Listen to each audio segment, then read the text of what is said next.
Mahigit ₱1 bilyon halaga ng Munoy Shabu ang nabisong isinilid sa mga pakete ng tsaa at lata ng biskwit. Nasabat ang mga yan sa 4 na sospek kabilang ang ilang Chinese. Nakatutok si Darlene Kai. Sa loob ng bahay na ito sa isang exclusive subdivision sa Alabang, Muntinlupa, tumambad sa PIDEA ang mahigit 120 kilo ng umunoy shabu pasado alas 6 kagabi. Isang oras bago yan, mahigit 40 kilo naman ang hinihinalang shabu ang nasamsam ng PIDEA sa isang hiwalay na buy-bust operation sa parking lot ng isang mall sa Muntinlupa pa rin. Suma total, 1.1 billion pesos ng umunoy shabu ang nakuha mula sa 4 na Chinese nationals na sina KK Go, Emmanuel Pascual, Kiang Kok Chua at Xiang Liong Li.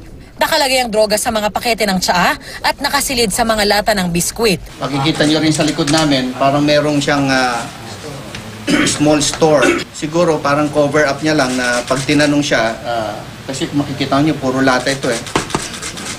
So akala mo tuloy na ibebenta niya sa labas, siguro. But eventually, ang laman pala ay shabu. 3 buwan umanong sinunda ng mga otoridad ang mga suspect. At ayon sa PIDEA, malaki ang posibilidad na ide-deliver na sana ang mga kontrabando sa iba't ibang lugar. Based on the packaging na nakikita nyo, these drugs came from the Golden Triangle drug syndicates. So this is the packaging, the same packaging that were seized by other nations such as Thailand, Vietnam, Laos, Myanmar. Inaalam pa ng mga otoridad kung paano nakapasok ang mga ito sa bansa. Pero hinala nila, nakalusot ito sa mga pantalan. Itinanggi naman ng isa sa mga suspect na sangkot siya sa malakihang pagtutulak ng droga.